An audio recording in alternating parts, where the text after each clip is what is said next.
Here we are for another round of the 70s versus the 90s, and it's a look at crime in the 30s when I put Robert Altman's Thieves Like Us against Robert Altman's Kansas City. And this one was a really hard one to get through. It usually is when you put a great director against his own films, you know. So let's just dive right on into it, because this is really going to be more of an Altman appreciation round, as opposed to like, let me just tear apart one and shit on the, you know, all that kind of stuff. But first up, we have Robert Altman's Thieves Like Us, which is based on the book Thieves Like Us, which was adapted previously into film by Nicholas Ray as They Live by Night. Now, I will say this. The book itself, I have not read it, but judging by the material, it seems kind of lame. And I will say this, though, the Robert Altman film, Thieves Like Us, is not as lame as the Nicholas Ray film, They Live by Night. Actually, Thieves Like Us is not really lame at all. Like, the thing about Robert Altman, he was the Jean-Luc Godard of the 70s for America. Like, there were plenty of directors in America that were trying to be Godard. The only motherfucker that wasn't trying to be Godard or anybody else other than himself was Robert Altman, and that's how he managed to get that mantle, because he didn't give a fuck. All he cared about was just making movies and making them for intelligent people, which was the whole mantra of the new Hollywood, because this man really only stated like 3 movies that he admired and claimed to get influence from. But the beautiful thing about Thieves Like Us is it was very stripped down. It's got kind of a, like most of his movies, you know, have kind of a fuck you attitude. It centers around 3 thieves who break out of prison and go on a crime spree. We have Keith Carradine as Bowie. We have John Shook as Chickamauga, and Burt Remsen, who was all 3 of them staples of Robert Altman's acting troupe. And of course, Burt Remsen plays T-Dub. And, you know, the film opens with them breaking out of prison, and, you know, just even like everything. And this was the beauty of Altman, was like everything as simple as like just escaping and like changing clothes. Everything kind of becomes a joke. Another thing that's cool about this movie is there's no actual music in the film. Everything used, because the film takes place in the 30s, the Depression era 30s, during in Mississippi. And it's not music, but it's all the radio shows of the time, which is this time period is when Robert Altman was a kid. So he had very fond memories of these radio shows, and he uses each portion of a radio show to brilliantly accentuate what's going on in the scene. You know, like there's a scene where they're robbing a bank, and it's gangbusters that's playing. And of course, there's a little romance that the film centers around between Keith Carradine's character and Shelley Duvall's character, Kichi. And she's the daughter of the Dee Mobley, played by Tom Skerritt, who owns the gas station that they hide out in at the beginning. And they kind of strike up a little romance. There's and that's kind of where the film gets a little slow. Like when it's the 3 criminals, they're just having fun. They're doing their thing. They're all giddy and shit, you know. Because Burt Remsen was always a guy that was just like wild and in your face, you know, kind of gruff. Always had a limp. And John Shook, you know, kind of a silly motherfucker. And Keith Carradine, one of the most underrated actors of all time. You know, he's simply brilliant in this, and it might be the best performance he's given for a Robert Altman film, save for something like Nashville. And where the film kind of gets slow is the little romance they have. But yet again, the radio shows are used brilliantly, because when there's a scene where Shelley Duvall and Keith Carradine are making love, and it's the radio show for Romeo and Juliet, the fucking Shakespeare play.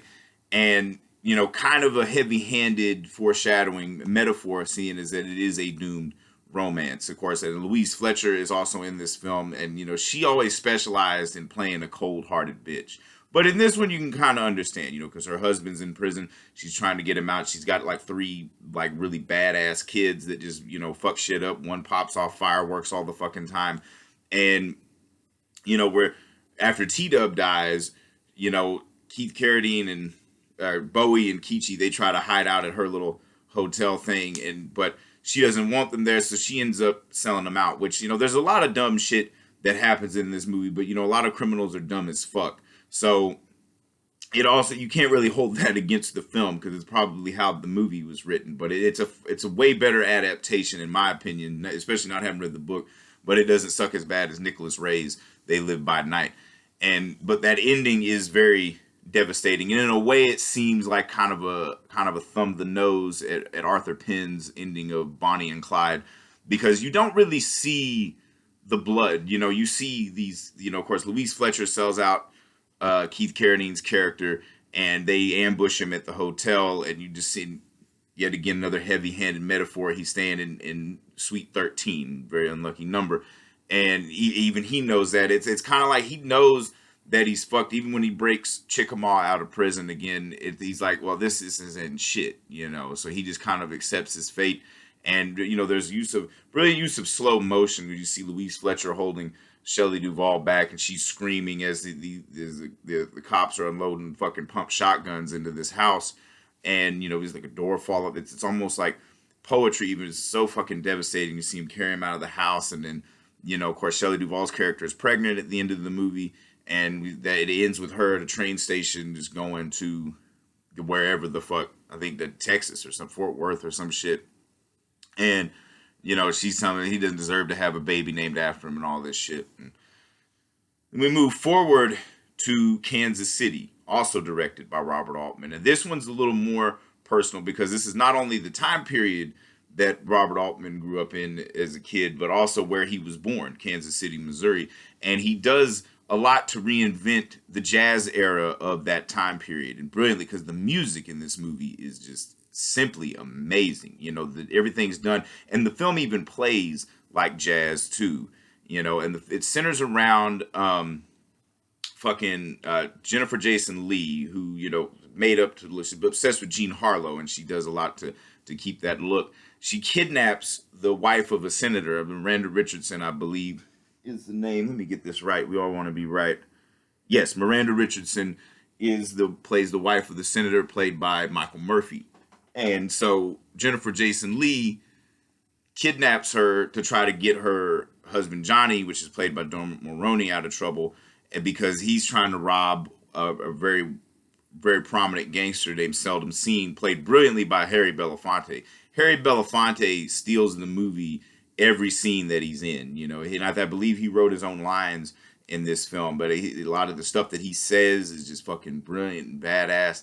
And like I said, the film plays like jazz. It also stars Steve Buscemi, who's exceptionally fucking intense in this shit. It's always good when you can see Steve Buscemi tear up a fucking scene, because that motherfucker is one of the most brilliant actors to ever live. And the film just moves like a bullet, because at this point we're looking at, Altman in the 70s was like I said, American Godard, because from That Cold Day in the Park and then to Three Women, there was not really a bad movie in the bunch. Now, granted, some may not be as good as others, but they were far from shitty.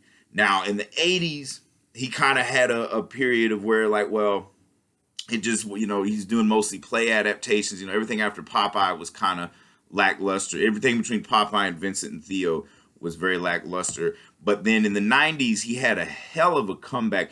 I wouldn't say equivalent to his output in the 70s, but the certain films that he made, movies like The Player and Shortcuts, and especially Kansas City, packed just as much of a punch, if not more, than the films that he made in the 70s. So that's one exception to disprove Tarantino's argument that directors do not get better with age. I would argue it depends on the fucking director. Somebody like Altman, who's not as absorbed in the cinema, he's not caring about this is just what he does.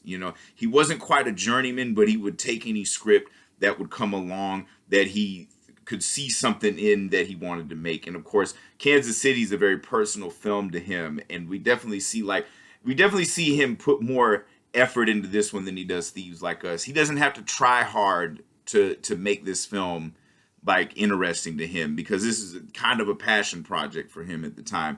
And of course, he's a big jazz fan. That's when the jazz music in this is fucking incredible, and it just perfectly captures the cynicism that he was known for too. Especially if you see it takes place at the Democratic Democratic National Convention or whatever the fuck of 1934. They'll be showing the corruption of democracy and stuff, and even just Michael Murphy is brilliant in this shit too. I mean, he's just he was another one of the stock company of Robert Altman, and you kind of his main actor. He wasn't in every film, but when he was, he really shined in. So I mean, this round has to go to Kansas City because like Altman proves that, even as an older man, and after going through the fucking 80s, after having a fucking stellar decade in the 70s, you can come back and still do quality work that may even surpass your greatest shit. So, for anybody keeping score, that is 57 to 47. 70s are only up by 10 now, but the 90s keep coming back, with shit like this, especially like Robert Altman and Martin Scorsese, who are directors that thrived in the 70s, survived in the 80s, came back in the 90s to show motherfuckers how to make movies and shit. And like I said, Robert Altman, one of the greatest directors of all time. The only time he ever loses is to himself, because he's won 2 other rounds in this long journey of, whatever the fuck kind of journey this is, more self-indulgent on my part, If you like this shit, you have anything, if I said anything wrong, anything you disagree with, feel free to eviscerate me in the comments. If you have any suggestions, I'm open to them. I'll be doing this shit probably till I'm in my 80s or I'm run out of movies, You'll see bonus rounds like this pop up. We got main events coming up on Saturday, which is Airport versus Die Hard 2, Die Harder, getting in the spirit of Christmas and everything. But like I said, Robert Altman, one of the greatest directors of all time. If you don't know who Robert Altman is, discover Robert Altman. You can discover anything from the 70s and the 90s that he did, and maybe even some shit from the 80s that he did, little gems and shit, I mean, this is a guy that he came up in television and, changed the game of cinema, and most of the people that talk shit about Altman usually don't know shit about Altman, because the motherfuckers, we all owe a lot to Altman, because that man gave people freedom to do whatever the fuck they wanted to do. And like I said, the only time he loses is to himself.